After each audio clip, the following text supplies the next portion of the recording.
বিয়ের মাত্র ঘন্টা দুয়েক আগে খবর এলো পাত্রের বাবা হার্ট অ্যাটাক করেছে। কি সর্বনাশা কাণ্ড! মীরাদের বাড়িতে যেন শোকের চেয়ে দুশ্চিন্তার ছায়া বেশি পড়লো। মীরার বাবা আশরাফ আলী প্রচণ্ড টেনশনে পায়চারি করতে শুরু করেছে। আজ মেয়েটার বিয়ে হবে তো। মেয়ে মানুষের বিয়ে কোনো কারণে ভেটো করলে তাকে বিয়ে দেওয়া যে বড্ড কঠিন আমাদের সমাজে। বিয়ে বাড়ির প্রায় অনেকের মধ্যে জানাজানি হলেও মীরাকে কিন্তু এখনো এসবের কিছুই জানানো হয়নি। খুব সূক্ষ্মভাবে আড়াল করে রাখা হয়েছে তার কাছ থেকে ব্যাপারটা। ওদিকে ফোনের ডিসপ্লেতে কিছুক্ষণ পর পরেই মীরা আর চোখে উকি দিচ্ছে। পার্লার থেকে আসা মেয়েটা সবে তার হাতে কাঁচা মেহেদি পরিয়ে দিয়ে গেছে বলে ফোনটা হাতে নিয়ে চেক করা যাচ্ছে না। বিয়েটা হুট করে ঠিক হওয়ায় সবকিছু কেমন তাড়াহুড়ো করা হচ্ছে। এই যে আজ সকালবেলা গায়ে হলুদের অনুষ্ঠান হয়ে রাতেই বিয়ে। গত সপ্তাহে ছেলেপক্ষের লোকজন এসে আংটি পরিয়ে গেছে তাকে, কিন্তু ছেলে আসেনি। শুনেছে ছেলে কোনো এক মাল্টি ন্যাশনাল কোম্পানিতে চাকরি করে, ছুটি পায়নি বলে আসা হয়নি। তবে মীরার সাথে তার ফোনে কথা হয়েছে মোটে দুবার, হয়তো খুব বেশি হলে সব মিলিয়ে 2-2.5 মিনিট। বেশ পুরুষালী ভরাট কণ্ঠ, কথাবার্তা বেশ সুপুরুষ বলেই মনে হয়েছিল। মীরা ভেবেছিল আজ হয়তো রেদওয়ান তাকে একবারের জন্য হলেও ফোন করবে, সেজন্যই সকাল থেকে ফোনের ডিসপ্লেতে উকি ঝুঁকি দিচ্ছে সে। যদিও মীরার কাছে আপাতত এই সুপুরুষটির নাম আর ফোন নম্বর ব্যতীত আর কোনো তথ্যই নেই। ও বাড়ি থেকে পাত্রের একটা ছবি পর্যন্ত দেয়া হয়নি। মীরার খুব ইচ্ছে ছিল তাকে একবার হলেও দেখার। যদিও বাবা আর বড় চাচা ছেলেকে দেখেছে, তবে মীরা চুপি চুপি আর পেতে শুনেছে আশরাফ আলী মেয়ের হবু জামাই দেখে এসে স্ত্রীর কাছে তার বেশ গুণগান করতে।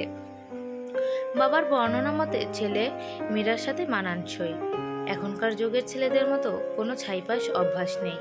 মীরার মা বলল, তা ছেলের কোনো ছবি মীরা তাকে দেখবে না? ছবির ব্যাপারটা আশরাফ আলীর মাথায় ছিল না বললেই চলে। এ যুগের ছেলে মেয়েদের যত কাহিনী, বিয়ের পর মন ভরে দেখবে। আগেই এত ঘটা করে ছবি দেখাদেখির কি আছে সব? আশরাফ আলীর মাথায় ধরে না। তিনি একটু তামাশা করে স্ত্রীকে উত্তর দিলেন, বিয়ের আগে আমাকে না দেখেই কবুল বলাতে তুমি বুঝি খুব পস্তাচ্ছ? স্ত্রী মেহনাজও রসিকতা করে বললেন, আগে দেখলে তোমার মতো বুড়োকে বিয়ে করতাম না। ওদিকে বিয়ে বাড়ির রান্নার তদারকি করছিলেন মীরার বড় চাচা আহসান আলী। এর মাঝে রেদনের দুলাভাই তাকে ফোন করে জানালেন রেদনের বাবা বেশ অসুস্থ হয়ে পড়ায় এই অবস্থায় বিয়েটা আর হচ্ছে না।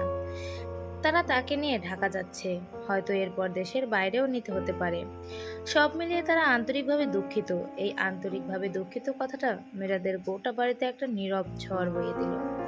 যে ঝড় চোখে দেখা না গেলেও, যে যার অবস্থান থেকে দুমড়ে মুচড়ে গেলেও ঝড়ে শেকড় সহ উপড়ে পড়া গাছের মতো। এরপর বেশ কিছুদিন কেটে যাবার পর এই তো সেদিন রাতে মীরার শরীর কাঁপিয়ে জ্বর এলো। জ্বরের ঘরে মীরা ওই রাতে অদ্ভুত এক স্বপ্ন দেখল। প্রখর খরতাপে ফেটে চৌচির হওয়া মাঠের দিগন্ত ছুঁয়ে সফেদ সাদা পাঞ্জাবি পরিহিত এক সুপুরুষ এসে গুচ্ছ শিমুল ফুল হাতে করে খালি পায়ে এগিয়ে আসছে মীরার দিকে। মীরা সেই কাঠফাটা রোদে লাল টুকটুকে শাড়ি হাতে পায়ে আলতা পরে মাটিতে বসে হয়তো তারই জন্য অপেক্ষা করছিল। তীব্র রোদে মীরা সেই সফেদ পুরুষের মুখখানার দিকে তাকাতে পারল না। কেমন ঝাপসা সবকিছু। শুধু শুনতে পেল, মীরা তুমি কেমন আছো? উত্তর দেবার আগেই মীরার হঠাৎ মনে হলো সেই সফেদ সুপুরুষটি তার সামনে নেই। সে চলে গেছে তার থেকে যোজন দূরে। ঘুম ভাঙার পর মীরা লক্ষ্য করলো তার পুরো শরীর ঘামে চুপচাপ করছে। জ্বর কিছুটা ছেড়েছে বোধহয়। মীরা বেশ খানিকক্ষণ চুপচাপ বসে থাকলো। আচ্ছা, লোকটা কি রেদন ছিল? রেদনকে একবার ফোন করতে ইচ্ছে করলো, কিন্তু না, এটা সম্ভব না। এর মাঝে দরজায় কলিং বেলের আওয়াজ শুনে মীরা খুব সম্ভবত ভোরের মাঝে এগিয়ে গেল দরজা খুলতে। তার কেবলই অবচেতন মন কেবলই বলতে লাগলো হয়তো রেদওয়ান এসেছে। কিন্তু মীরার ঘুম ভাঙলো দরজা খোলার পরে। রেদওয়ান নয়, এসেছে মৃন্ময়। সম্পর্কে মীরার খালাতো ভাই। মীরার চেয়ে বেশ কয়েক বছরের বড়। আপাতত চাকরি বাকরি কিছু হচ্ছে না বলে গ্রামেই বাবার জমি জমা দেখে প্রয়োজনে চাষবাসেও সাহায্য করে। মীরাকে দেখেই সে স্বভাব সুলভ হাসি মুখখানা নিয়ে জিজ্ঞেস করলো, এত শুকিয়ে চেপেছিস কেন? মীরা চোখ নামিয়ে বেশ আস্তে আস্তে উত্তর দিল, জ্বর, কিছু খেতে পারি না। ওষুধ খাস না? ওতে কাজ হচ্ছে না। মৃন্ময় আবার কিছুটা তাচ্ছিল্য ভরে হেসে বলল, ও, তোর তো অবশ্য মনের জ্বর, এ জ্বর ওষুধে সারবে না। মীরা কোনো উত্তর দিল না। মৃন্ময় এবার একটু গম্ভীর হয়ে বলল, শোন, যার জন্য কেঁদে চোখ মুখ ফুলিয়েছিস, নাওয়া খাওয়া ছেড়ে জ্বর বাঁধিয়েছিস, সে আর আসবে না। মীরা কোনো উত্তর দিতে পারলো না। তার চোখ উপচে এলো জলে, কিন্তু তা গড়িয়ে পড়বার আগেই নিজ ঘরে চলে গিয়ে দরজায় খিল আটকে দিল মীরা। মৃন্ময় যে কারণে এ বাড়িতে এসেছে তা নিয়ে বেশ কিছুক্ষণ কথা হলো মীরার বাবা আশরাফ আলীর সাথে। আসলে মীরার মা চাচ্ছে মীরা কিছুদিন এ বাড়ি থেকে দূরে তার বোনের বাড়ি থেকে বেরিয়ে আসুক। মীরার বিয়ে ভাঙার বেশ কিছুদিন পার হয়ে গেলেও আশেপাশের লোকজনের কথা যেন কিছুতেই থামছে না। ও বাড়ি থেকেও আর তেমন কোনো খবর আসেনি, মীরাদের দিক থেকেও আর যোগাযোগ করা হয়নি। তারা বুঝতেই পেরেছে ছেলেপক্ষ তাদের সাথে যোগাযোগ রাখতে চায়নি। পরবর্তীতে আর মীরার মা মেহনাজ বেগম মনে করছিলেন মেয়ে হয়তো খালার বাড়ি যেতে আপত্তি করবে। এমন একটা কাণ্ড হয়ে যাওয়ার পর মেয়েটা বেশ চুপচাপ হয়ে গেছে, প্রয়োজন ছাড়া ঘর থেকে পর্যন্ত বের হয় না। সেখানে এত দূর যেতে রাজি হবে কিনা কে জানে। বেশ দুশ্চিন্তে ছিল তার মনে, কিন্তু সবাইকে অবাক করে দিয়ে মীরা নিজেই ব্যাগপত্র গুছিয়ে নিজে তৈরি হয়ে বেরোলো। মীরার পরনে তার স্বপ্নের দেখা সেই লাল টুকটুকে শাড়ি। মৃন্ময়ের সামনে গিয়ে দাঁড়িয়ে শান্তভাবে বলল, চলুন। বাকি সবার মতোই এমন অদ্ভুত কাণ্ডে মৃন্ময় বেশ অবাক হলো। গোমর ভাব কাটাতে সে হুট করে হেসে উঠল, বলল, আরে এত তাড়া কিসের তোর? অনেক দূর থেকে এসেছি, খাওয়া দাওয়া করে একটু রেস্ট নিয়ে তারপর বেরোবো। মেয়েরা কঠিনভাবে বলল, যেতে যখন হবেই শুধু শুধু দেরি করে লাভ কি? মৃন্ময় এবার কিছুটা বিরক্তি নিয়ে বলল, প্রায় সারা রাত জার্নি করা একজন মানুষের ক্লান্তি, খিদে সবকিছু তুই শুধু শুধু দেরি করার কারণ বলে মনে হচ্ছে? আর একজন মানুষের মুক্তি কি খিদে ক্লান্তির চেয়ে উপরে নয়? মৃন্ময় আর কোনো কথা বাড়ালো না, সে প্রায় হতভম্ব। মেয়েরা মুক্তি চাইছে। কিসের মুক্তি? মুক্তি পেতে তার কাছে আশ্রয় খুঁজছে। শেকড়বিহীন নরবরে গাছের নিচে আশ্রয় প্রার্থনা হয়তো সহজ, কিন্তু সে গাছের পক্ষে আশ্রয় করা খুব সহজ? মৃন্ময় ক্লান্ত পরিশ্রান্ত মন কেবল সে ভাবনাই ভেবে গেল। অতঃপর এই কাঠফাটা রোদ মাথায় করে তাদের বেরোতে হলো। বাস স্ট্যান্ডে গিয়ে মৃন্ময় দুটো টিকিট কেটে নিল। মীরা লক্ষ্য করলো মৃন্ময় ইচ্ছে করেই একদম পাশাপাশি দুটো টিকিট বুক করলো না। সে তাদের দুজনের মাঝে বিস্তর ব্যবধান রাখার চেষ্টা করলো। সে কাউন্টারে এটাও অনুরোধ করলো মীরার পাশের সিটে যেন একজন মেয়ে যাত্রীর ব্যবস্থা করে দেওয়া হয়। আর সে তার নিজের সিট চুজ করলো একদম মীরার বিপরীত পাশে। মীরার সিট নাম্বার A4, মৃন্ময়ের D4। তাদের দুজনের মাঝখানে অতিরিক্ত দুজনের দূরত্ব। মৃন্ময় কেন টেনে আনলো কে জানে। সন্ধেবেলা বাস একটা স্টপেজ থামবার পর মৃন্ময় উঠে এলো। সহজ ভঙ্গিতে জিজ্ঞেস করলো, বাস থেকে নামবি না? মীরা জানালো দিকে তাকিয়ে উত্তর দিল, না। অন্তত ফ্রেশ তো হবি। প্রয়োজন নেই। তুই কি কিছু খাবিও না? আরো অর্ধেক পথ বাকি। না। মৃন্ময় নিজের কোমরে দুহাত রাখে বেশ দীর্ঘ এক দীর্ঘশ্বাস ফেলল। কিছুক্ষণ মীরার দিকে তাকিয়ে থেকে নিঃশব্দে নিজেই বাস থেকে নেমে গেল। কিছুক্ষণ পর সে দু হাত ভর্তি খাবার নিয়ে বাসে উঠল। ততক্ষণে মীরার পাশের সিটের যাত্রী নেমে গিয়েছে। মৃন্ময় মীরার পাশে এসেই ধপ করে বসে পড়ল। মীরার হাতে খাবারের প্যাকেটগুলো দিয়ে নিজে কিছুক্ষণ চুপচাপ চোখ বন্ধ করে সিটে হেলান দিয়ে বসে রইল। মীরার মনে হলো মৃন্ময় হয়তো ঘুমিয়ে পড়েছে। হঠাৎ ওর জন্য বেশ খারাপ লাগতে শুরু করলো। বেচারা কাল থেকে টানা জার্নি করছে, এর মধ্যে তেমন কিছু খাবারও পড়েনি পেটে, শুধু শুধু ওর জন্য এত কিছু করছে। মীরা তার কাছে থাকা ব্যাগ থেকে খাবারের বক্স বের করলো, খুব সাবধানে ডাকলো, ঘুমিয়ে গেছেন মৃন্ময় ভাই? মৃন্ময় চোখ বন্ধ করে উত্তর দিল, পেটে এমন ইঁদুর দৌড়ালে কি ঘুমাতে পারে? দেখছিস না পেটে চাপ দিয়ে বসে আছি। তুই কিন্তু খুব টর্চার করছিস আমায়। কিছু খেতে দিচ্ছিস না, নিজেও খাচ্ছিস না। আমি কখন নিষেধ করলাম? মৃন্ময় এবার বেশ বড় বড় চোখ করে মীরার দিকে তাকালো। মীরা বলল, এত রাগ দেখাতে হবে না। তারপর বক্সের দিকে ইশারা করে বলল, মা আপনার জন্য যা যা রান্না করেছিল আমি বক্সে করে এনেছিলাম, নিন এবার খেয়ে পেটের ইঁদুর তাড়ান। মৃন্ময়ের মুখে হাসি ফুটলো, থ্যাঙ্কস। তুই তো জানিস আমি খিদে পেটে থাকতে পারি না। বাকি পথটা মৃন্ময় ওর পাশে বসেই গিয়েছে। মীরা খেয়াল করলো পাশাপাশি সিট হলেও মৃন্ময় খুব সাবধানে বেশ দূরত্ব নিয়ে বসে আছে। তার দু চোখ বন্ধ, সম্ভবত ঘুমিয়ে পড়েছে। এত জার্নি সহ্য করে প্রায় সারাদিন না খেয়ে থাকবার পর পেটে ভারী খাবার পড়া মাত্র মৃন্ময় সম্ভবত ঘুমিয়ে পড়েছে। হঠাৎ মৃন্ময় আদো ঘুমে বলল, মীরা, তুই রেদওয়ানের স্মৃতি থেকে মুক্তি চাইছিলি তাই না? মীরা কোনো উত্তর দিল না। মুক্তির পর একটা স্থায়ী আশ্রয় প্রয়োজন হয় মীরা। মীরা নিরুত্তর। মৃন্ময়ের ঘুমের ঘোর যেন আরও বেড়ে যাচ্ছে। সে বলল, আমি কি কোনোভাবে সেই আশ্রয় হতে পারি? এবারেও মীরার দিক থেকে কোনো উত্তর নেই। সে সোজা অন্যদিকে দৃষ্টি নিবন্ধ করে রাখলো। মৃন্ময় আরো বেশ খানিক পর ভারী ঘুম জড়ানো গলায় বলল, আমি ক্লান্ত প্রাণ এক, চারদিকে জীবনের সমুদ্র, সাফেন আমারে দুদণ্ড শান্তি। বাকিটা যেন মৃন্ময় আর বলতেই পারল না। গভীর ঘুমে সে তখন অতল। অবশেষে ভোরবেলা ওরা পৌঁছলো মোহনগঞ্জ গ্রামে। মীরা এখানে বেশ কয়েক বছর পর এলো। মৃন্ময়দের পরিবার জয়েন্ট ফ্যামিলি। ওর বাবাদের 3 ভাইয়ের এক বাড়িতেই বাস। এখনো সবাই মিলে এক সংসার। বাড়িতে এত মানুষজন মীরার বেশ ভাল লাগে। এখানে বিয়ে ভাঙার ব্যাপারটা নিয়ে অন্তত কারো কাছে করে শুনতে হয় না, আর তার সাথে অতি উৎসাহী প্রতিবেশীদের আফসোসও শুনতে হয় না। মেয়েটার এখন কি হবে, কে বিয়ে করবে? এখানে থাকার কিছুদিনের মধ্যেই মীরাদের বাড়িতে মৃন্ময়ের মা তার বোনকে ফোন করে জানালো মীরার জন্য ভালো একটা সম্বন্ধ এসেছে। মৃন্ময়ের বাবার বন্ধুর ছেলে কানাডা থেকে পিএইচডি করছে। মাঝে কিছুদিনের জন্য দেশে এসেছে। এবার ছেলে নিজে দেখেই তাকে পছন্দ করেছে। এমন সম্বন্ধ ফিরিয়ে দেবার কোনো কারণ দেখছেন না মৃন্ময়ের মা। বিয়ার সব কিছুর তোড়জোড় এত দ্রুত হয়ে যাচ্ছিল যে কেউ মীরার কোনো মতামত নেবার প্রয়োজন বোধ করছিল না। যেন ঠিক বিয়ের আসরে বিয়ে ভেঙে যাওয়া মেয়েটার সহিহ সালামত ভাবে বিয়ে দিতে পারলে মেয়েটা উদ্ধার হয়, অথচ মেয়েটা রোজ রোজ কারো আশায় ঘুমড়ে পড়ে কাঁদে। সে কথা কেউ জানতেও পারলো না। এবার তোর বিয়েটা হয়ে যাবে বুঝলি। কদিন বাড়ি ছিলাম না, তার মধ্যে এত সব দেখছি। ঠিক হয়ে গেল। মীরা ছাদে দাঁড়িয়েছিল। মৃন্ময় সিঁড়ি দিয়ে উঠে হাঁটতে হাঁটতে মীরার পাশে এসে উদাস ভঙ্গিতে দাঁড়িয়ে কথাগুলো বলল। মীরা ওর দিকে না তাকিয়ে বলল, হলেই তো ভালো। মৃন্ময় ভেতর থেকে কিছুটা মুচড়ে গেল। মলিন মুখে জিজ্ঞেস করলো, সত্যিই ভালো? মীরা আনমনে কাঁধ নাচিয়ে বলল, ভালো নয় কি? এখন তো তোমাদের সবার মাথা ব্যথা একটাই, লোকের কানাঘুষা বন্ধ করতে হলেও আমার বিয়ে দেয়া। মৃন্ময়ের মুখে কিছুটা আগ্রহী ভাব ফুটে উঠল। এগিয়ে এসে হাত নাড়িয়ে মীরাকে বোঝানোর ভঙ্গিতে বলল, দেখ মীরা, তুই কেমন ভাবছিস ব্যাপারটা তেমন নয়। ছেলেটাকে আব্বা আম্মু পছন্দ করেছে, তাই খালা খালুকে কথাটা জানিয়েছে আর কি। তুই না চাইলে তো জোর করে বিয়ে হওয়া সম্ভব না। তোমার কি মনে হয় কেউ জোর করবে না? মীরার চোখে জল উপচে এলো।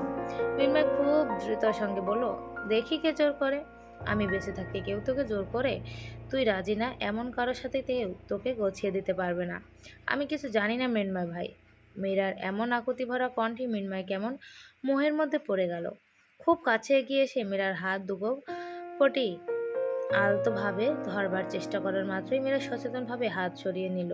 সেই সাথে কিছুটা দূরে গিয়ে দাঁড়ালো। আনমনে ছাদের কার্নিশে দাঁড়িয়ে নিচে উঠোনে খেলা করা ছেলে মেয়েগুলোর দিকে মীরা এতটাই দৃষ্টি নিবন্ধন করলো যেন ছাদে আর দ্বিতীয় কোনো ব্যক্তি দাঁড়িয়ে নেই। মৃন্ময় তেমন কোনো প্রতিক্রিয়া দেখালো, কেবল চোখ তুলে তাকালো, নিশ্চুপভাবে তাকালো। মীরা যে তাকে খুব সচেতনভাবেই চাইছে না, তা মৃন্ময়ের না বোঝবার কথা নয়। সে আর কথা বাড়ালো না, হয়তো বাড়াতে পারলো না। নিজেকে খুব লজ্জিত মনে হলো তার। রেবেকা বেগম খাটে বসে তসবিহ পড়ছিলেন। এ সময় ছাদ থেকে নেমেই মৃন্ময় বিরক্তি ভঙ্গিমায় 2 হাত কোমরে গুজে মায়ের সামনে এসে দাঁড়িয়ে বলল, আম্মা, কদিন বাড়ি ছিলাম না, আর এসেই এসব কি শুনছি বলেন তো? রেবেকা বেগম তসবিহ পাশে রেখে অবাক হয়ে জিজ্ঞেস করলো, কি শুনছিস? মীরার নাকি বিয়ে? হ্যাঁ, আল্লাহর অশেষ রহমতে এবার ভালোই ভালোই পোড়ামুখীর বিয়েটা মিটে গেলেই হয়। মৃন্ময় এবার প্রচন্ড বিরক্ত হলো। মীরা পোড়ামুখী হতে যাবে কেন? ও কোনো পোড়ামুখী নয়। আর যার বিয়ে তার থেকে কোনো মত নিয়েছেন আম্মা? নিয়েছেন মীরার কোনো মত? রেবেকা বেগম চোখ প্রায় কপালে তুলে বলল, ওর আবার কিসের মত? আমরা কি ওর জন্য খারাপ ছেলে ঠিক করব? তবুও আপনাদের শোনা উচিত ছিল আম্মা। রেবেকা বেগম প্রত্যুত্তরের কিছু বলতে যাচ্ছিলেন, এর মাঝে মীরা এসে স্বাভাবিক ভঙ্গিতে বলল, আমার কোনো মতামত নেই খালা, আপনারা যা ভালো বুঝছেন সেটাই করুন। একথা বলে মীরা ঘর থেকে বেরোনোর পরে মৃন্ময় সাথে সাথে এসে জিজ্ঞেস করলো, তুই সত্যিই রাজি? মীরা কঠিন স্বরে বলল, হ্যাঁ রাজি। তাহলে ছাদে বসে কাঁদছিলি কেন? আমার নিজের জন্য, আমার ভাগ্যের জন্য। মৃন্ময়দের বাড়িটা গ্রামের প্রথম ধাঁচের, তবে পুরাতন বাড়ি হলেও পরবর্তীতে ভেতরের ইন্টেরিয়র ডিজাইন বেশ আধুনিক করে নেওয়া হয়েছে। একতলা বাড়ি, তবে বাড়ির ভেতরে বেশ অনেক জায়গা। পুরনো বাড়িগুলোর মতোই চারদিকে ঘেরা দালান, আর মাঝখানে অনেকটা জায়গা জুড়ে উঠোনও রয়েছে। সামনের ললনটাও বেশ সাজানো গোছানো। কিন্তু সমস্যা একটাই, জয়েন্ট ফ্যামিলি হওয়াতে বাড়িতে ঘরের সংখ্যার তুলনায় মানুষের সংখ্যা বেশি। ফাঁকা রুম বলতে মাত্র একটাই অবশিষ্ট আছে, যেটাতে মীরা থাকছে কিছুদিন হলো। তবে প্রথম থেকেই মীরার মনে হয়েছে এই রুমটা অন্য কারোর জিনিসে ঠাসা একদম। বাড়ির অন্য কোনো রুমের সাথে এ রুমের জিনিসপত্রের খুব একটা মিল নেই। যদিও মীরা বেশ কয়েক বছর আগে যখন এখানে এসেছিল, এ রুমটা এমন ছিল না। এখন এখানে ফিজিক্স, মেটাফিজিক্স, অ্যাস্ট্রোনমি, এগ্রিকালচার সহ আরও প্রচুর বইয়ে পত্রে ঠাসা, যা খুব সম্ভবত এই বাড়ির কেউ পড়ে না। তাছাড়াও আছে খাতা ভর্তি স্কেচ, আঁকিবুকি, এমনকি ছোটদের কমিক্স, গল্প আর কবিতার বই, সাথে বিভিন্ন কার্টুন, ছবির আঁকিবুকি। কৌতূহলবশত সে তন্ময়ের বোন নিতুর কাছে সে এ ব্যাপারে জিজ্ঞেসও করেছিল। নিতু বলেছে এখানে তন্ময় ভাইয়ের একজন বন্ধু এসে প্রায়ই থাকে। নিতু তার তন্ময় হচ্ছে মৃন্ময়ের বড় চাচার ছেলে মেয়ে। মীরা জিজ্ঞেস করেছিল উনি এসে এখানে থাকেন কেন। মিতুল ঠোঁট উল্টে উত্তর দিয়েছিল, কি জানি, তোদের বাড়ি এসে দিনের পর দিন থাকে অথচ জানিস না। কি করে জানবো, উনি তো সারাদিন পরে পরে ঘুমোয় আর ভাইয়ার সাথে কি সব প্রজেক্টের কাজ নিয়ে আলোচনা করে। তবে ওনার কাছে একটা যন্ত্র আছে, রাত্রের বেশিরভাগ সময় আকাশের গ্রহ নক্ষত্র দেখে। তবে এবার অনেক দিন আসেনি, প্রায় বছর হবে। জ্যোতিষী নাকি, হতেও পারে। বেশ ইন্টারেস্টিং তো। মিলে দুই বুড়ো যুগল উঁচিয়ে বেশ বুঝদার অভিব্যক্তি প্রকাশ করলো। ওদিকে ছেলেপক্ষে এসে অফিসিয়ালভাবে মীরাকে দেখতে আসবার তোড়জোড় শুরু হয়ে গেল। সবাই চাচ্ছিলেন মীরার বিয়েটা এ বাড়িতেই সম্পন্ন হয়ে যাক, যেহেতু নিজের এলাকায় অদ্ভুত একটা কানাঘুষা চলছিল। তাই মীরার মায়েরও ইচ্ছে ছিল বোনের বাড়িতেই এবার কোনো বাধা ছাড়া ভালো ভালোই সব কিছু মিটে যাক। সবকিছু ঠিকঠাক থাকলে আজ সন্ধ্যায় তারা মীরাকে দেখতে আসবে। অন্য সকলের সাথে মৃন্ময় সকাল থেকেই ব্যস্ত। সে বাজার থেকে শুরু করে অন্যান্য সবকিছুই তদারকি করছিল বেশ ভালোভাবে। সে আসলে মীরার উপর জেদ করেই এসবের ব্যস্ত থাকার চেষ্টা করছিল। সেই ছোটকাল থেকে মীরাকে পছন্দ তার। অন্য কাজিনদের মতো মীরাকে কখনো খালাতো বোনের নজরে দেখেনি সে। কতভাবেই না তা মীরাকে বোঝানোর চেষ্টা করেছে, কিন্তু মীরার মধ্যে তেমন কোনো আগ্রহ দেখেনি সে। কিন্তু মীরা কি বোঝে না, নাকি বুঝেও না বুঝবার চেষ্টা করে, নাকি মৃন্ময়কে সে আদৌ কোনোদিন ভাই ব্যতীত অন্য কোনো চোখে দেখেইনি। মীরা কি অন্য কাউকে পছন্দ করে? কত ভাবনাই না খেলে যায় মৃন্ময়ের মনে। নিতু বিকেল থেকেই এসে সাজুগুজু করছে যে মীরার মনে হচ্ছে যেন নিতুকেই আজ পাত্রপক্ষ দেখতে আসবে। এই মেয়েটা এমনই, বেশ সরল সিধে, মনের ভেতর থাকা কথাগুলো গড় করে বলে দেয়। আর সেই সাথে সব সময় সেজেগুজে থাকতে ভীষণ পছন্দ তার। নিজে ইচ্ছে মতো সাজবার পর নিতু মীরাকেও বেশ সাজিয়ে দিল। মীরা বারবার বলছিল তার এত সাজতে ভালো লাগে না, কিন্তু কে শোনে কার কথা। এর মধ্যেই একটা বাজে কাণ্ড ঘটে গেল। বিকেল থেকে ঘুরে ঘুরে বৃষ্টি পড়ছিল, সন্ধ্যাবেলা তো বজ্রপাত, মেঘে আর পানিতে যেন সন্ধে জুড়ল। এই বৃষ্টিতে গ্রামে এমনিতেই ইলেকট্রিসিটি আশা করা দুরূহ, তার মধ্যে বাড়ির জেনারেটর স্টার্ট নিচ্ছে না কোনোভাবেই। ওদিকে বাড়িতে মেহমান আসার কথা সন্ধ্যার পর পরে। সব কিছু সামলে উঠতে সবাই যেন হিমশিম খাচ্ছিল। মীরার খালার মনে এবারও দুশ্চিন্তার ছাপ, তবে মীরার এসবের যেন কিছু আসে যায় না। তার বেশ ভালোই লাগছিল। মনে হচ্ছিল একদিক দিয়ে বৃষ্টি হয়ে ভালোই হয়েছে, ছেলেপক্ষ হয়তো আর আসতে পারবে না। পাত্রপক্ষ এবারেও না এলে তার দুঃখ পাবার কথা, অথচ তার ভেতর কেমন যেন প্রাণোচ্ছলতার শিহরণ বয়ে যাচ্ছে বহুদিন পর। জানালার গ্রিল ধরে দাঁড়িয়ে মনের অজান্তেই মতো মন কেমন গুনগুন করছিল। মন হারাবার আজিবেলা পথ ভুলিবার খেলা, মন চায় হৃদয়ে জড়াতে। কার চিরঋণে আজি ঝড়ো ঝড়ো মুখর বাদল দিনে, ঝড়ো ঝড়ো মুখর বাদল দিনে, জানি না কিছুতেই কেন যেন মন লাগে না। তবে আসার কথা। এই বৃষ্টি বাদল মাথায় করেই পাত্রপক্ষ এলেন। মোমবাতির আলোতেই পাত্রের মায়ের মীরাকে এতই পছন্দ হলো যে তিনি মীরাকে একটা আংটিও পরাতে উদ্বুদ্ধ হলেন।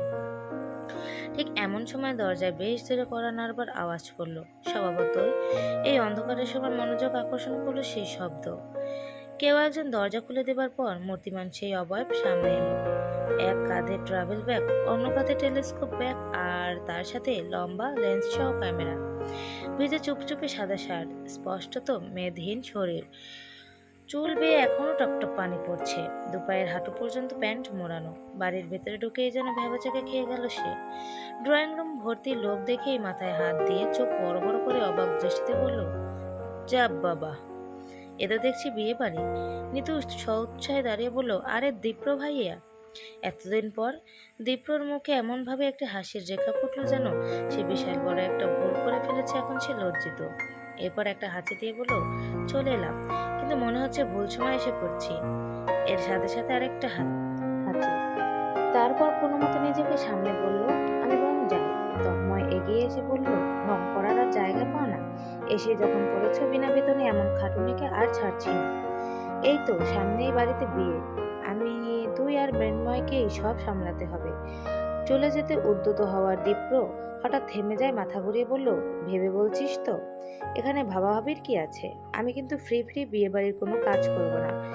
Remember that you must pay for you. সবাই বসার ঘরে ব্যস্ত ছিল গেস্টদের নিয়ে।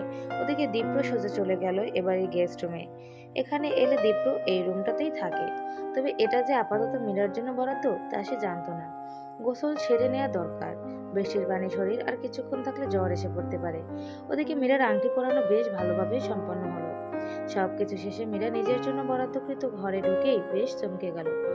অন্ধকারে কোনো পুরুষালী কণ্ঠ গুনগুন করছে, তুমি সুখ যদি নাহি পাও, যাও সুখেরও সন্ধানে যাও। হঠাৎ হ্যারিকেনের আলোয় মীরার দিকে চোখ পড়তেই অপ্রস্তুতভাবে থেমে গেল, যেন খুব চমকে উঠেছে। সবেমাত্র বাথরুম থেকে গোসল সেরে সে বেরোলো, তার শরীরে সে চিহ্ন স্পষ্ট। দীপ্র চমকে গিয়ে হাতের কাছে থাকা ভেজা ময়লা শার্টটাই কোনো মতে গায়ে জড়িয়ে নিল। বিস্ময়ে জিজ্ঞেস করলো, আপনি এখানে? আমি জানতাম না আপনি এসেই ঘরের দখল নিয়ে নিয়েছেন। দীপ্র তোয়ালে দিয়ে মাথা মুছতে মুছতে বলল, আপনি না চাইলে দখল ছেড়ে দেব। মীরা ওর দিকে না তাকিয়ে বলল, আমার চাওয়া না চাওয়ার উপর ভিত্তি করে এই দুনিয়ায় কিছুই চলে না। আমি আমার জিনিসপত্রগুলো নিয়েই চলে যাব, নিতুর রুমে শিফট হয়ে যাব। দীপ্র এবার আফসোসের ভঙ্গিমায় বলল, আপনাকে খুব ঝামেলায় ফেললাম। ঝামেলা তো আমি নিজেই, আপনি আর নতুন করে কি বা করবেন? মীরা দীর্ঘশ্বাস ফেলল। মীরা নিজের জিনিসপত্র নিয়ে চলে যাচ্ছিল। দীপ্র অন্ধকারে একটা সিগারেট ধরালো, এরপর আস্তে করে ডাকলো, এই যে শুনুন। মীরা গতি থামালো, বলুন। আপনি এই বিয়েতে রাজি নন, তাই না? আপনাকে ওরা জোর করে বিয়ে দিচ্ছে? এমন কিছু বলেছি কি? আমার অবজারভেশন পাওয়ার খুব স্ট্রং, তাছাড়া আমি চোখ পড়তে পারি। তা কি লেখা আছে আমার চোখে? I think you have fallen in love with somebody else. Meera কিছুটা চমকিত হলো, কিছু বুঝতে না দিয়ে বলল, আপনি লিমিট ক্রস করে ফেলেছেন। একথা দীপ্রর মধ্যে কোনো ভাবান্তর হলো না। সিগারেটে আরেকটা শোক টান দিয়ে মীরার হাতের দিকে তাকিয়ে বলল, বিয়েটা আপনার ইচ্ছার বিরুদ্ধে দিচ্ছে বলেই আপনি আংটিটা এরই মধ্যে খুলেও ফেলেছেন। এত যত্নের জিনিস মেয়েরা সহজ খোলে না। মীরা আবারও চমকে গেল। এইটুকু সময় হ্যারিকেনের আবছা আলোয় এটাও লক্ষ্য করেছে ভদ্রলোক। বড্ড বেশি বাজে বকেন আপনি, মীরা বলল। যাহ বাবা, এখানে বাজে কি বললাম? আমি কি আপনাকে আপত্তিকর কিছু বলেছি নাকি ইপটিজিং করেছি? যত সব বাজে কথা। মীরা আর কথা বাড়ল না, ঘরে এসে মৃত্যুর পাশে চুপচাপ শুয়ে পড়ল। তবে সে রাতে মীরা আবার সেই স্বপ্নটা দেখতে পেল, একগুচ্ছ পলাশ ফুল হাতে সেই সাদা পাঞ্জাবি পরা সাফেদ পুরুষ। মীরা সেই লাল টুকটুকে শাড়ি পরে তার অপেক্ষায় বসে আছে। সেই অস্পষ্ট চেহারার সাফেদ পুরুষ আবারও একই প্রশ্ন জিজ্ঞেস করলো, মীরা কেমন আছো তুমি? রেদওয়ানের সাথে বিয়েটা না হবার পর থেকে সেই স্বপ্নটা প্রায় দেখে। সেই শীতল ভারী কণ্ঠে সে শুধু একটা কথাই শুনতে পায়, মীরা কেমন আছো তুমি? মীরার অবচেতন মন বিশ্বাস করাতে চায় কণ্ঠটি রেদওয়ানের। মিনিট দুয়েকের ফোন আলাপে কি কখনো কারোর জন্য প্রতীক্ষা করা যায়?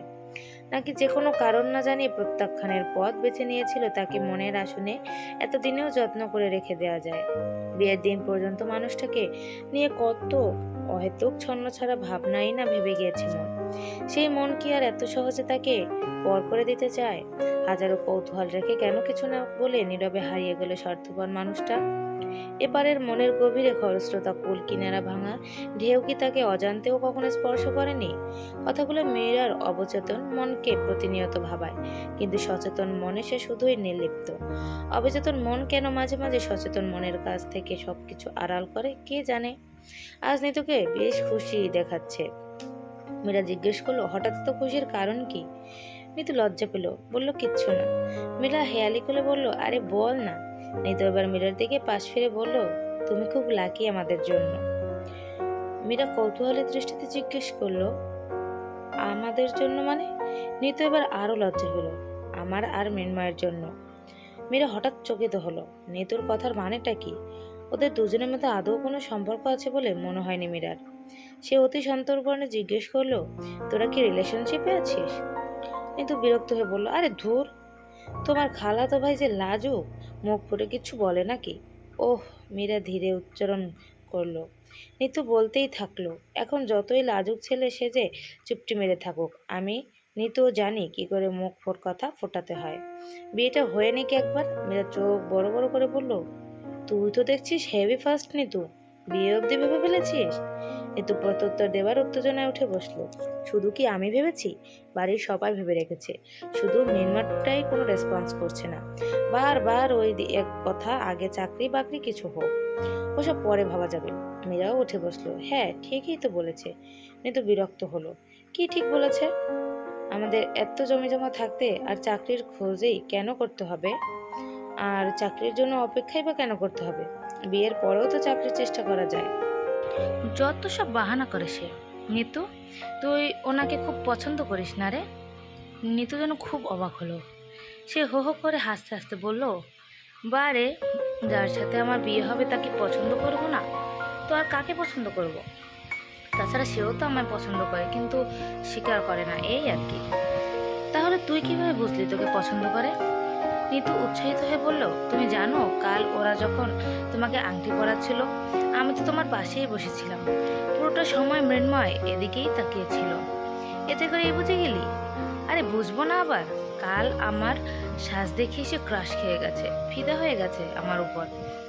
এসবে আমার এক্সপিরিয়েন্স আছে, তুমি বুঝবে না। ধর, তুই কখনো জানতে পারলি তোর ধারণা ভুল, মেহমান ভাই তোকে রিফিউজ করলো, তখন কি করবি? নিতুর সরল উত্তর, এমন হতেই পারে না। ধর যদি হয়, নাটক সিনেমার মতো বেশ কিছু খেয়ে নেব। জীবন এত সস্তা তোর কাছে? নিতু হো হো করে হাসলো, বলল, না, জীবন অনেক দামি। তুমি যেমন অবান্তর কথা বলছো, আমিও অবান্তর উত্তর দিচ্ছি। সে আমাকে কখনো রিফিউজ করতেই পারে না। এত কনফিডেন্স? মীরা বলল, তা তো বুঝলাম, কিন্তু প্রথমে যে বললি আমি লাকি তোদের জন্য, তা কেন?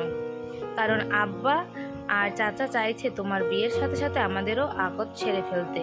নিতু কথা বলতে বলতে নিজের ওড়না আঙুলে পেঁচাচ্ছিল, যেন খুব লজ্জা পেয়ে গেছে সে। বাহ, তাহলে তো ভালোই হয়। এই বলে মীরা আবার শুয়ে পড়ল। নিতুর সাথে যে মৃন্ময়ের বিয়ের কথা চলছে, এমন কিছু কখনো বলেনি তো কেউ। খালা বা মায়ের কাছ থেকেও এমন কিছু শোনেননি কখনো। কি জানি, হয়তো এতদিন তেমন কোনো গুরুত্ব দেয়নি কেউ। কিন্তু নিতুর বোঝার কিছুটা ভুল আছে, বারবারই এমন মনে হচ্ছিল মীরার। আজ যে মৃন্ময় নিতুর দিকে নয়, পাশে বসে থাকা মীরার দিকে তৃষ্ণার্ত চোখে তাকিয়েছিল, এটা বিষয়ে মীরার কোনো সন্দেহ নেই। কিন্তু বয়স কম হয় নিতু বড্ড আবেগী।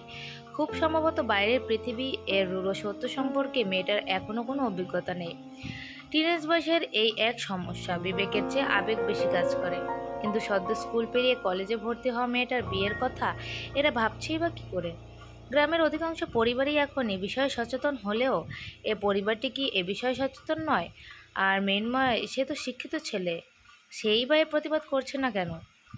ঠিক তখন তার দীপ্রর কথা মনে পড়ল। I think you are fall in love with somebody else. Meera বুঝতে পারছিল না সে কি সত্যি কাউকে ভালোবাসে। মৃন্ময় যে মীরার প্রতি অনেক আগে থেকেই দুর্বল তা মীরা বোঝে, বেশ ভালোভাবেই বোঝে। কিন্তু মীরার কখনো তাকে অন্য চোখে দেখতে ইচ্ছে হয়নি। মীরার কাছে সে শুধুই তার খালাতো ভাই, একজন বিশ্বস্ত মানুষ। নিজের তীব্র দুঃসময়ে পরিবারের কথা মতো শুধু তার সাথে এসেছিল এ বাড়িতে সবকিছু ভুলে একটু ভালো থাকবার জন্য। সে মৃন্ময়ের আবেগকে সচেতনভাবে এড়িয়ে গেছে। কখনো স্পষ্টভাবে তার আবেগ সংযত করার কথা বলে ওঠা হয়নি তাকে, এটা ঠিক। মীরা বলতোই বা কী করে, সে যে কোনো অনুভূতি প্রকাশের ব্যাপারে অত্যন্ত নানারি। কিন্তু তার স্পষ্টভাবে এড়িয়ে চলা কি যথেষ্ট ছিল না মৃন্ময়ের মতো একজন প্রাপ্তবয়স্ক পুরুষের পক্ষে বোধগম্য হবার যে ওপার পাশের নারীটির দিক থেকে গ্রিন সিগন্যাল মিসিং? মৃন্ময় সব বুঝত, অবশ্যই বুঝত, তবুও সে তার একপাক্ষিক প্রেমের প্রতি আশা রেখেছে বারবার। যদি কখনো মীরার তাকে ভালো লেগে যায়, দেখতে দেখতে চলতে চলতে তো ভালো লেগে যেতে পারে না কি? কিন্তু কে জানতো এই মেয়েটা আটকে আছে তার সেই সর্বগ্রাসী মানুষটির জন্য, যে নিজে তার সামনে কখনো উপস্থিত না হয়েও প্রলয় তুলেছিল মীরার মন মস্তিষ্কে। হঠাৎ মাঝরাতে ঘুম ভাঙার পর প্রচণ্ড অস্বস্তি হচ্ছিল মীরার, গলা শুকিয়ে আসছিল। এক গ্লাস পানি খেলে পরে ভালো হতো। কি আশ্চর্য, আকাশটা আজ এত উজ্জ্বল পূর্ণিমার আলোয়। জানলা দিয়ে চাঁদের আলো ফিনকি দিয়ে ঘরে ঢুকছে। ডাইনিংয়ে এসে পানি নেবার সময় দীপ্রর ঘর থেকে খুব খাট শব্দ আর আশারও সেদিকে নিজের পড়লো তার। এত রাতে ঘরে বাতি জ্বলছিল আর দরজাও খোলাই ছিল। ও সম্ভবত জানালা বরাবর টেলিস্কোপ সেট করছে। মীরা কৌতূহলে এগিয়ে গেল, দরজায় নক করে বলল, আসতে পারি? দীপ্র ওর দিকে না তাকিয়ে বলল, অবশ্যই। মীরা এগিয়ে গেল। তারপর মীরা টেলিস্কোপের দিকে নির্দেশ করে বলল, এতে কি চাঁদ দেখা যায়? দেখতে চান? দেখলে মন্দ হয় না, সবসময় তো দূর থেকে দেখি, আজ কাছে থেকে দেখতে চাই। আপনি খুব খুব ভালো একটা দিনে চাঁদ দেখতে চেয়েছেন মীরা। আজ পূর্ণিমা। মীরা টেলিস্কোপে চোখ রাখছিল। দীপ্র লেন্সগুলো ঠিকঠাক করতে করতে বলল, পূর্ণিমার বিশেষত্ব কি জানেন? পূর্ণিমার রাতে মানুষের ধারণ ক্ষমতা বা অন্তর্গামী ক্ষমতা সবচেয়ে প্রবল থাকে। পৃথিবী পৃষ্ঠের চাঁদের সাথে চাঁদের মধ্যাকর্ষণ টান এতটাই প্রবল থাকে যে মানব শরীরও এর সাথে উদ্বেলিত হয়। নিজের অজান্তেই আমরা প্রচণ্ড টান অনুভব করি প্রিয় কিছুর উপর, আর সেই সাথে নিজের আকাঙ্ক্ষাকে তীব্র করে তোলে। হয়তো আমরা নিজেদের ডেস্টিনি খুঁজে পেতে মারিয়া হয়ে যাই ঠিক সেই জন্যই। মীরা টেলিস্কোপ থেকে চোখ সরিয়ে বলল, মনে হচ্ছে কোনো সাধু বাবার কাছে এসেছি। তবে কি আমায় অসাধু মনে হচ্ছে? এতদিন তো আমি নিজেকে শুধু সাধু হিসেবেই জানতাম। মীরা বিরক্ত হলো, আপনার জন্য ঠিকঠাক দেখতে পারলাম না। সুন্দর কিছু উপভোগ করবার সময় এত জটিল কথা বলতে নেই। চাঁদ তো সবাই দেখে, ওর সৌন্দর্য এখন আর উপভোগ করবার মতো কিছুই পাই না। আপনার বরং অন্য কিছু দেখাই। দীপ্র মীরাকে আকাশের সপ্তর্ষিমণ্ডলের দিকে তাকাতে নির্দেশ করলো। মীরা দেখতে পেল উত্তর আকাশে একটি সারিতে 7টি জল নক্ষত্র। মীরা বলল, খুব সুন্দর। ওরা 7জন কি আজীবন মিলেমিশে থাকে? দীপ্র হাসলো, এখানেই তো সবচেয়ে ইন্টারেস্টিং পার্ট। ওরা কিন্তু আসলে 7জন নয়। মীরা অবাক হলো, তবে ওখানে মোটে 8জন আছে। কিভাবে? একটু খেয়াল করে দেখো, এখানে বৈশিষ্ট্য নামের নক্ষত্রের পাশে আরও একটা ছোট্ট নক্ষত্র চুপি চুপি থাকে। ওর নাম অরুন্ধতী। বৈশিষ্ট্য ওকে শতকোটি বছর ধরে খুব যত্নে নিজের পাশে আগলে রাখছে। মীরা মুগ্ধভাবে বলল, ভালোবাসার জিনিস তো এমনভাবেই আগলে রাখতে হয়, খুব যত্নে, নিজের ভেতর আগলে, খুব আড়াল করে। দীপ্র ওর সামনে সোজাসুজি দাঁড়ালো, শীতল স্বরে বলল, আপনি বুঝি অরুন্ধতী? মীরার ঘোর কাটলো, চোখে জল চলে এলো। তড়িঘড়ি করে ঘর থেকে বেরোলো। দীপ্র পেছন থেকে চেঁচিয়ে বলল, ভয় পাবেন না, আমি নিজেকে বৈশিষ্ট্য দাবি করছি না। মীরার মনে হলো এই মানুষটা কেমন যেন আগুনের মতো। পতঙ্গকে আকৃষ্ট করবার একটা অদ্ভুত ক্ষমতা আছে। পুড়ে মরতে না চাইলে দূরে থাকতে হবে, অবশ্যই দূরে থাকতে হবে। মীরার আগদের ডেট খুব তাড়াতাড়ি ফিক্স হয়ে গেল। সেই সাথে মৃন্ময় আর নিতুর আকদও একই দিনে ঠিক হলো। কিন্তু এর মধ্যে একটা ঝামেলা বেঁধে বসলো। মৃন্ময় জানালো আগামী 2 সপ্তাহ পরেই সে দেশ ছাড়ছে। পিএইচডির জন্য কানাডায় ডাক পেয়েছে। ইচ্ছে করে সবকিছু ফাইনাল হওয়ার আগে বাড়িতে কিছু জানায়নি। এই 15 দিনের মধ্যে তার পক্ষে বিয়ের ঝামেলাতে জড়ানো সম্ভব নয়। আর নিতুর সাথে তো নয়। নিতুকে স্ত্রী হিসেবে তার পক্ষে গ্রহণ করা কখনোই সম্ভব নয়। একথা শুনে নিতু কোনো প্রতিক্রিয়া দেখায়নি, সারাদিন চুপচাপ ছিল। হঠাৎ মাঝরাত্রে প্রচণ্ড গরমে মীরার ঘুম ভাঙল। তার সামনে সিলিং ফ্যানে ছটফট করে চলতে থাকে নিতুর দেহ প্রতীয়মান মীরার সামনে। মীরা তৎক্ষণাৎ চেঁচিয়ে বাড়ি শুদ্ধ সবাইকে ডাকলো, সেই সাথে নিজেও দৌড়ে গিয়ে নিতুকে ধরবার চেষ্টা করলো। তবে আসার কথা ওর ভাই তন্ময় এসে নিতুকে দ্রুত নামানোর পরে দেখা গেল এখনো পালস চলছে খুব ধীরে। ওকে হাসপাতালে নেওয়া হলো খুব দ্রুত। খুব বেশি দেরি হয়নি বলে নিতু এ যাত্রায় বেঁচে গেল। এমন পাগলামি কেউ করে? এইটুকুনি মেয়ে হয়ে কি ভয় পাইয়ে দিয়েছিলে সবাইকে? একেবারে হরর মুভির ফিল্ম পাইয়ে দিয়েছিলে। দীপ্র লক্ষ্য করলো তার কথায় নিতু হাসার চেষ্টা করছে। তারপর সে আবার বলল, তা যার জন্য কষ্ট করে মরতে গেলে এসব করে তার কি দিনরাত কিছু থামিয়ে দিতে পেরেছ? এবার নিতু চুপচাপ তাকিয়েছিল, খুব ধীরে শ্বাস চলছিল। দীপ্র আবার বলল, নিতু তুমি জানো, আমি ভাগ্যে প্রচণ্ড বিশ্বাসী। আমাদের ইচ্ছে শক্তি আমাদের ভাগ্যকে বহু দূর নিয়ে যেতে পারে। আর ভুল মানুষের প্রতি আবেগ সে পথের গতিরুদ্ধ ছাড়া কিছুই করে না। দীপ্র হয়তো আরও কিছু বলতো, কিন্তু নিতুর দৃষ্টি দরজার দিকে ক্রমশ সরে যাওয়ায় সেও পেছন ফিরে তাকিয়ে দেখলো তন্ময় কেবিনে প্রবেশ করছে। দীপ্র উঠে দাঁড়ালো। তার মনে হলো এই সময়টা একান্ত ওদের 2 ভাই বোনের মধ্যে বোঝাপড়ার সময়। এখানে বহিরাগত হিসেবে না থাকাই শ্রেয়। দীপ্রকে উঠে যেতে দেখে তন্ময় বলল, কোথায় যাচ্ছিস? আমি একটু আসছি, তোরা কথা বল। তন্ময় ওকে আটকালো, যার দরুন দীপ্র পাশেই চেয়ার টেনে নিয়ে চুপচাপ বসেছিল। তন্ময়কে দেখে নিতুর পক্ষে আর কান্না আটকানো সম্ভব হলো না। তন্ময় ওর মাথায় একটি হাত রাখলো, আরেক হাতে নিতু হাত শক্ত করে চেপে ধরলো। বোনকে অস্বস্তি দিয়ে বলল, বোকা মেয়ে একটা, একটা মেয়ের বদলে 100টা মেয়ে এনে দেবো, চলবে? তুই শুধু সুস্থ হয়ে বাড়ি চল। নিতু আরো জোরে কান্না শুরু করলো। বাড়ি গেলে আব্বা বকবে না তো? তন্ময় তার বোনের চুলে বিলি কাটতে কাটতে বলল, আব্বা কিছুই বলবে না, আমি আছি না। নিতু কিছুক্ষণ চুপ থেকে আস্তে আস্তে বলল, আমি আসলে আম্মার কাছে যেতে চেয়েছিলাম, এই পৃথিবী বড্ড অসহ্য লাগছিল। দীপ্র এবার মুখ খুলল, বলল, তা তোমার আম্মা বুঝি স্বর্গ থেকে তোমার ঘরের সিলিং ফ্যান পর্যন্ত মই নামিয়ে দিয়েছিল, আর তুমি গলায় দড়ি বেঁধে তা বেয়ে উপরে উঠছিলে? তন্ময় হেসে বলল, এই নিতু, তুই মই বেয়ে অত দূর উঠতে পারতি? মাঝপথেই তো কান্না শুরু করতি, তখন বাবা আমি কিন্তু তোকে নামাতে যেতাম না অত কষ্ট করে। নিতু খিলখিল করে হেসে উঠল, বলল, তোমরা দুজনেই খুব আজগুবি কথা বলো। দীপ্র হাসতে হাসতে ভেঙচি কেটে বলল, আর তুমি খুব আজগুবি কাজ করো। নিতু হঠাৎ শক্ত হলো, বলল, আমি যদি মরে যেতাম? তন্ময় কিছু বলতো তার আগে দীপ্র ওকে থামিয়ে দিয়ে বলল, তুমি মরতে না, যারা সত্যিকারের সুইসাইড করতে চায় তারা একা ঘরে চুপি চুপি এসব করে, কিন্তু আমি আশায় তো তোমার আর একা থাকা হচ্ছে না। আর তুমি এসব করেছো এমন একজন মেয়েকে ঘরে রেখে যার ঘুম খুবই পাতলা। সে 2-1 ঘন্টা পর পরই ঘুম থেকে জেগে ওঠে আর তারপর ভূতের মতো এখানে সেখানে ঘুরে বেড়ায়। ওকে ফাঁকি দিয়ে মরতে তুমি পারতে না। তন্ময় অবাক হলো, মীরার কথা বলছিস? ওর ব্যাপারে এত কিছু জানিস কি করে? দীপ্র হাসলো, আরে এত সিরিয়াস হবার কিছুই নেই। মেয়েটা কিছুদিন আগে প্রায় মাঝরাতে আমার রুমে এসেছিল টেলিস্কোপ দেখতে, তখন টুকটাক কথা হয়েছে এই আর কি। আর তাছাড়া আমি তো প্রায় সারা রাত জেগেই থাকি, আর ওকে মাঝরাতে ভূতের মতো হাঁটাহাঁটি করতে প্রায় দেখি। সে is such a lonely girl. Tanmoy একটু গভীর হয়ে বলল, দীপ্র, তুই কি ওকে নিয়ে কিছু ভাবছিস? আমি কিন্তু তোকে চিনি, ওর সাথে টাইম পাসের চিন্তাও করিস না, মনে রাখিস ও কিন্তু অন্য কারো ফিয়ান্স। দীপ্র উঠে দাঁড়ালো, যেতে যেতে বললে, মনে রেখেছি। তারপর মনে মনে বিড়বিড় করলো, একদম মনের ভিতর দিকটাই রেখেছি। নিতর এমন একটা খবর পেয়ে মৃন্ময় ছুটে না এসে পারেনি, যদিও সে তার প্রত্যাখ্যানের কথা জানিয়েই ঢাকা চলে গিয়েছিল। এসেই কেবিনের দরজায় মীরাকে দেখে ওর পাশে গিয়ে দাঁড়ালো মৃন্ময়। ওকে দেখে মীরা প্রচণ্ড ক্ষোভ নিয়ে বলল, কি করে পারলেন মৃন্ময় ভাই? মৃন্ময় অবাক, সে বলল, কি করেছি আমি?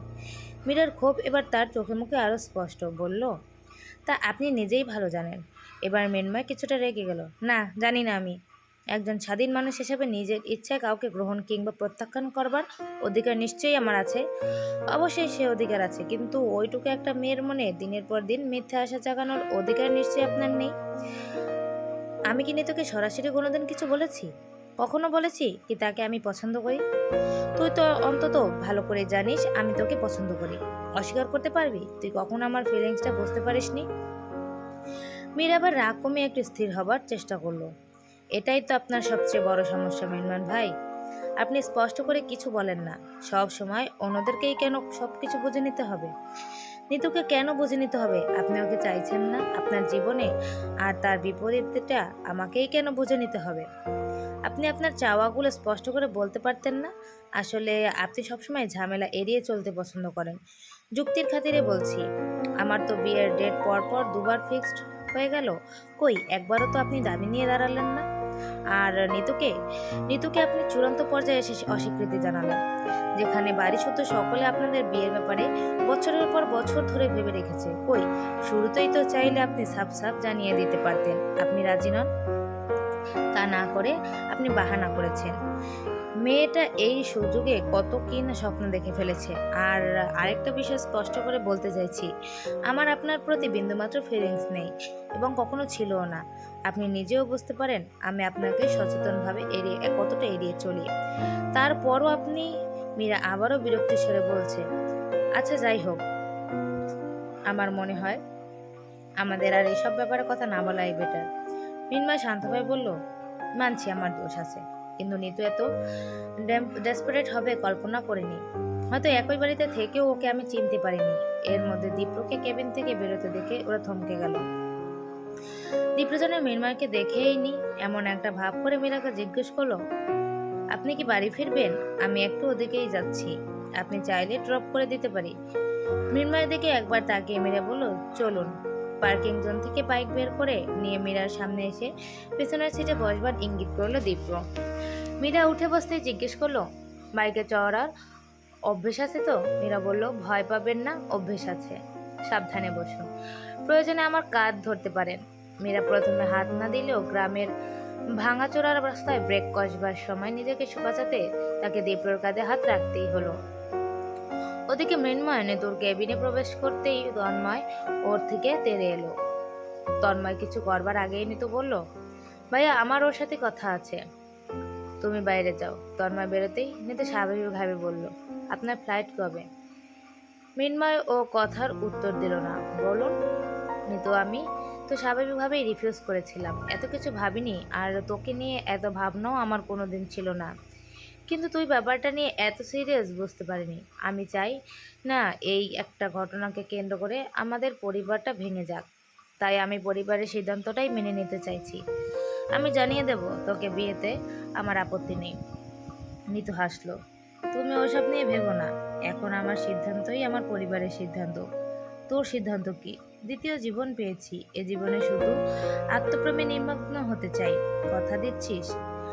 আর উল্টোপাল্টা কিছু করবি না। নিতু চুপচাপ। মৃন্ময় আবার বলল, আমায় বিহীন বাঁচবি? মরতে যখন পারিনি অবশ্যই বাঁচবো। মৃন্ময় উঠে দাঁড়ালো, যাবার পথে বলল, ভালো থাকিস নিতু। নিতু বলল, তুমিও। হঠাৎ থেমে মৃন্ময় বলল, একটা কথা মনে রাখবি, তোরা সবাই আজ হয়তো আমায় ভুল বুঝছিস, কিন্তু আমি কখনো তোর খারাপ চাইনি নিতু। আমি তোকে জন্ম থেকে দেখেছি, এইটুকুনি ছিলে। আমি তোকে এখনো সেই ছোট্ট নিতুই ভাবি। আমি সবসময় চাই তুই ভালো থাকিস। আমি আমার নিজের মনের সাথে অনেক বোঝাপড়া করেই বুঝতে পেরেছিলাম আমি কখনো তোর প্রত্যাশা পূরণ করতে পারতাম না। আমি তোকে ঠকাতে চাইনি নিতু। মনকে মানিয়ে নিয়ে এক ছাদের নিচে হয়তো থাকতে পারতাম, কিন্তু মৃন্ময় আর কোনো কথা বলতে পারলো না। পথ চলতে চলতে মীরা দীপ্রকে জিজ্ঞেস করলো, আচ্ছা আপনি কি করেন? দীপ্র সহজ স্বীকারোক্তি, এই যে বাইক চালাই। মীরা বলল, উফ, সে কথা বলিনি। পেশায় কি করেন? কি নিয়ে পড়াশোনা করেছেন? একটা অ্যাগ্রিক ইঞ্জিনিয়ারিং পাশের সার্টিফিকেট আছে। বাংলাদেশ কৃষি বিশ্ববিদ্যালয় থেকে বেরিয়ে কিছুদিন আগে,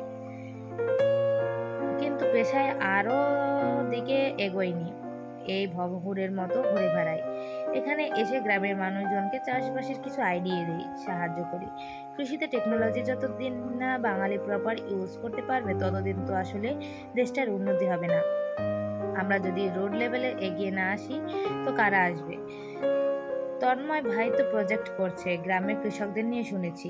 হ্যাঁ, ওটাতেই পার্টনার হিসেবে আছি আর কি। বাড়ি থেকে কোনো চাপ দেয় না। এভাবে নিজের ক্যারিয়ার নষ্ট করে গ্রামে এসে দিনের পর দিন পড়ে থাকছেন। আপনি চাইলে দেশের বাইরে যেতে পারেন স্কলারশিপ নিয়ে। দীপ্র সজোরে হাসলো।